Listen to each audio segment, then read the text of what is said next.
Donc Edmond Demand est un éditeur d'art et il a eu des liens très forts avec Félicien Rops, pas seulement comme éditeur mais aussi comme collectionneur. Et ils ont échangé énormément de correspondances l'un et l'autre. Et c'est pour cette raison qu'on a voulu créer cette exposition autour d'un éditeur mais qui était aussi un amateur d'art. Edmond Demand est venu de la librairie. Tous les libraires n'ont pas été éditeurs. À l'époque, il y en avait quelques-uns qui faisaient aussi de l'édition. Parfois, dans le temps, ils étaient aussi imprimés d'art. Donc il est venu de la librairie, ça c'était disons, son gagne-pain, c'est qui lui a permis de faire l'édition. Et par chance, il a eu ce goût pour l'édition raffinée et d'éditer des gens qui avaient peu de chance de l'être. On a vraiment regroupé un ensemble d'artistes qui entouraient de près ou de loin Edmond Demand.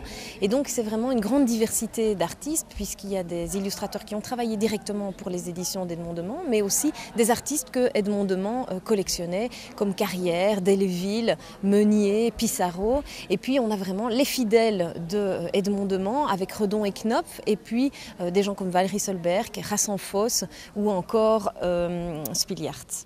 Ce sont des familles, surtout intellectuelles, artistiques, qui se sont retrouvées à un moment donné et il y a eu une entente, je veux dire, entre Rops et Demand, mais d'un point de vue artistique, mais aussi humain, ça va de soi. C'est la première fois que nous organisons une fête pour finir une exposition, donc c'est vraiment une soirée de finissage où on voulait mettre à l'honneur des textes symbolistes qu'on entend moins souvent, comme le poète national Émile Verhaeren, des gens comme Mallarmé, Maeterlinck, Cromlinck.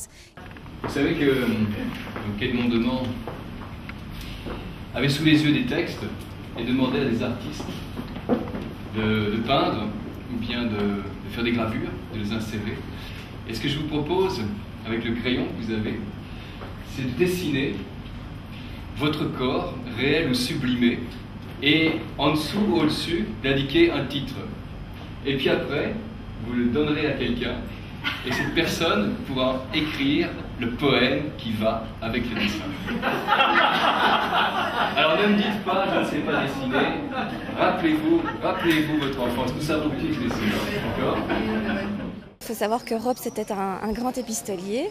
Il fréquentait d'ailleurs beaucoup de personnes et beaucoup d'écrivains de l'époque. Certains écrivains tels Camille Lemonnier ou même Mallarmé reconnaissaient vraiment que Rops était un grand littérateur et artiste et voulaient le pousser même, pourquoi pas, écrire un livre. Et donc ce talent de Rops, on aimerait le valoriser un jour. Au sein d'une publication, d'un site internet.